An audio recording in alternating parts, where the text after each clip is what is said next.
de volta com Toda Mulher. No programa de hoje estamos falando sobre violência obstétrica. Deputada, no finalzinho aí do primeiro bloco, a senhora começou a falar um pouco sobre o trabalho da CPI, né, do Hospital da Mulher de Cabo Frio. A senhora recebeu muitas denúncias também com relação à violência obstétrica nessa CPI? Exatamente.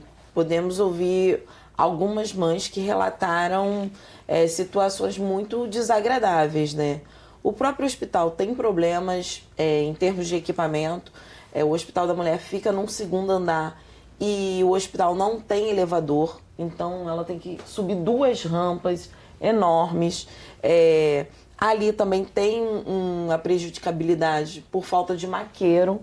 Então, quem é que sobe com essa mulher na rampa, né? Inclusive, na própria oitiva, com os administradores do hospital, aqui na Alerj, eles nos disseram que quem ajuda é um profissional, às vezes, de serviços gerais, que está ali, né, limpando o hospital e ajuda a pessoa, né, a empurrar a cadeira de rodas, enfim. São situações que têm a ver com a estrutura do hospital, mas também tem a ver com os direitos dessa mulher de ser bem atendida, né? Agora, especificamente na hora do parto, os maiores relatos que chegaram até nós foi desde eu cheguei no domingo, eu tinha jantado, o médico olhou e disse que eu não poderia fazer o parto naquela hora porque tinha jantado. Então fui fazer de manhã e aí o bebê não resistiu. Então tem coisas desse tipo que a gente conseguiu já ouvir. Então é claro, assim, a CPI precisa chegar até o final para a gente não ser leviana aqui e falar, supor, fazer ilações do que realmente aconteceu. Por isso se justifica a CPI, para a gente conseguir investigar e chegar a um denominador comum sobre o que aconteceu. Sim, foram 16 mortes nos 3 primeiros meses desse ano. Esse número por si só a gente não consegue, de fato, culpabilizar ninguém, nem saber exatamente o que aconteceu. Quais procedimentos devem ser vistos e revistos para poder, de alguma forma, entender o que aconteceu com essas 16 mulheres que perderam os seus filhos? Eu acho que a investigação desses casos, individualmente, né, vai chegar a essa conclusão. Na verdade, o número absoluto não representa muita coisa, precisaria saber quantos partos acontecem por mês lá. Foram 155 partos em janeiro e foram 10 bebês que morreram. Entendi. Então, a gente tem que...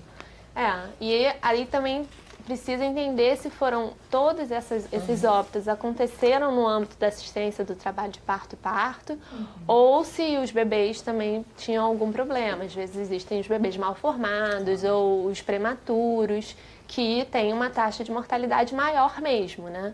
Então a gente precisa entender exatamente quais foram as questões, e aí só analisando os prontuários, para entender se é realmente um problema daquela gestão ali, daquela maternidade dos profissionais. Uma forma de se prevenir esse tipo de violência seria a utilização de um plano de parto, né? Mas existe aí, pelo CREMERGE, pelos profissionais de saúde, alguma divergência com relação à utilização desse plano de parto. Eu queria que você falasse um pouquinho para a gente sobre isso.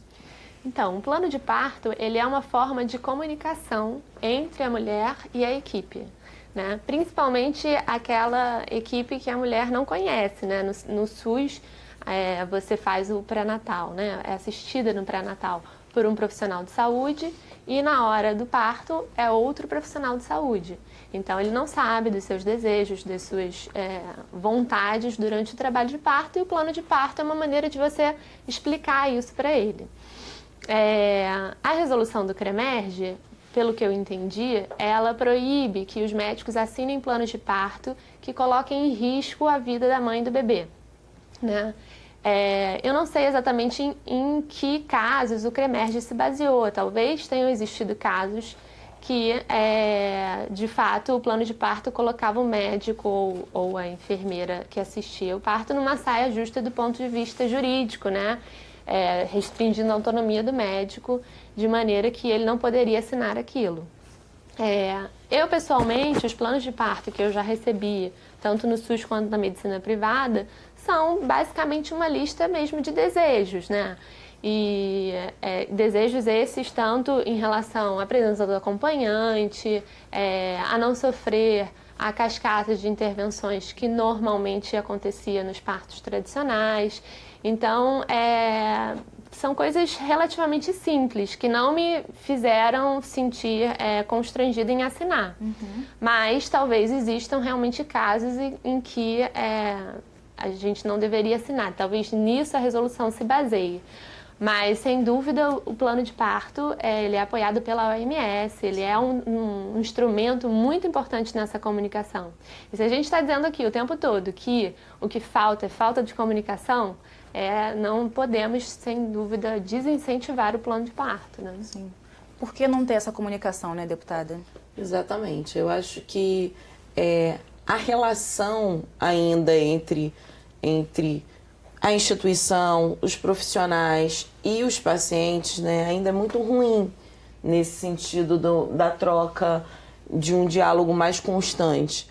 A gente precisa superar essa lógica de uma certa hierarquização, né, da relação entre paciente e médicos, né, em corpo médico, para que a gente possa ir avançar num diálogo mais concreto. Afinal de contas, é isso, né? Se uma intervenção que essa mulher não sabe como ocorre, né, e ela entendeu aquela intervenção também como algo violento, a gente tem que entender quais são os parâmetros que estão colocados nesse parto, né?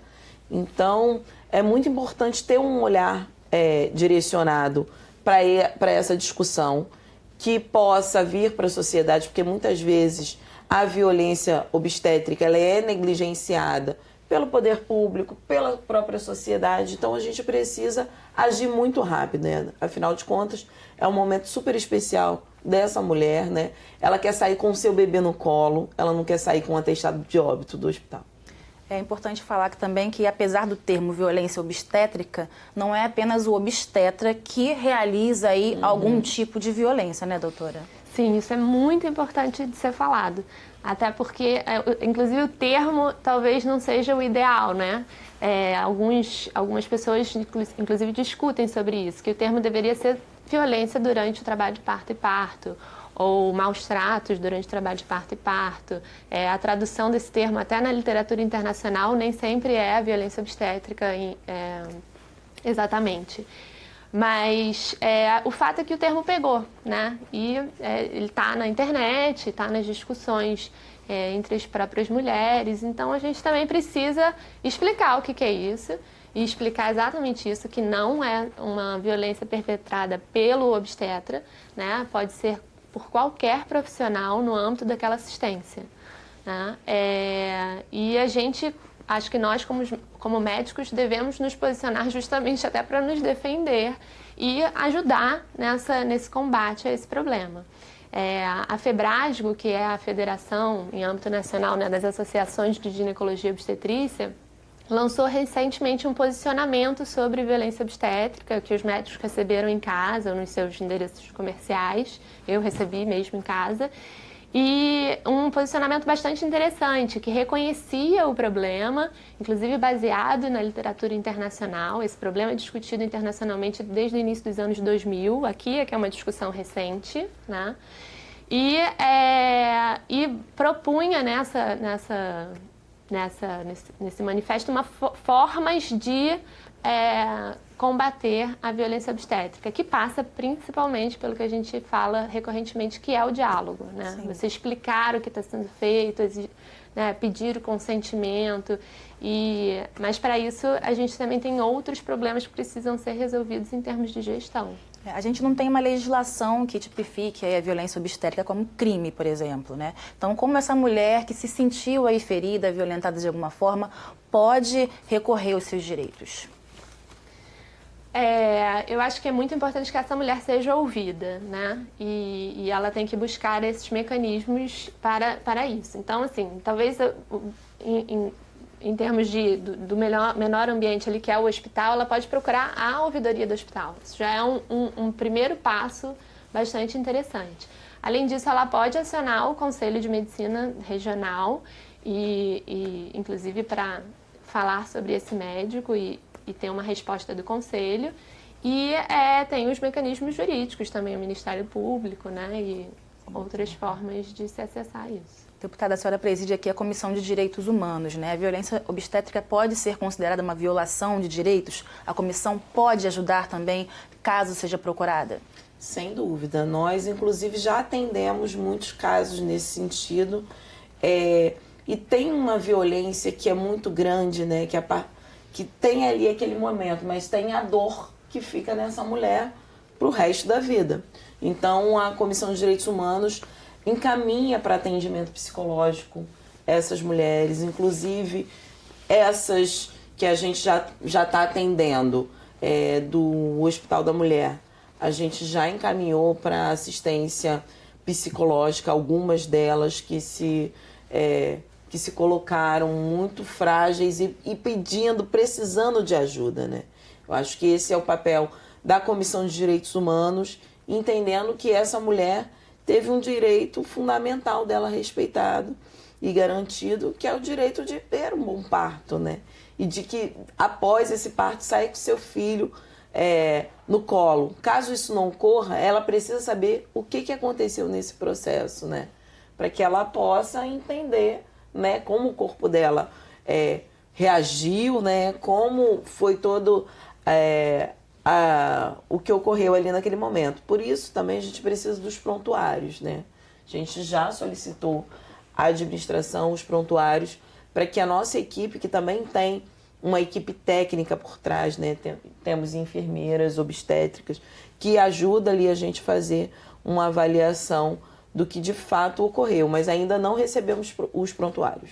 Alguns tipos de violência causam muitos traumas, né? Traumas até muitas vezes profundos. A importância dessa mulher ter também um acompanhamento psicológico para poder superar esse problema. Exatamente, é isso que a gente está buscando, inclusive trabalhando para que essa mulher compreenda que ela precisa de assistência psicológica, porque muitas vezes a dor é tão grande e ela se recolhe, né? A gente tem já nesses casos, mulheres que não estão conseguindo trabalhar, que se trancaram dentro de casa.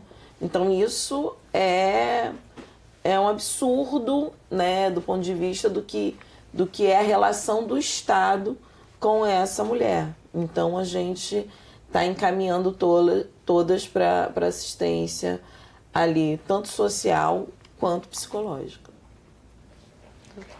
Eu acho que é isso. Nas últimas diretrizes da OMS para assistência ao parto, que saiu em 2018, o que a OMS coloca como importante é uma experiência positiva de parto, né? Então, para isso, obviamente, você tem que ter mãe e bebê saudável, mas não é só isso também, ela precisa se sentir respeitada nesse momento. E uma coisa não exclui a outra, né? A gente pode ter mães e bebês saudáveis e ser respeitada, né? Durante esse processo que é tão intenso, né?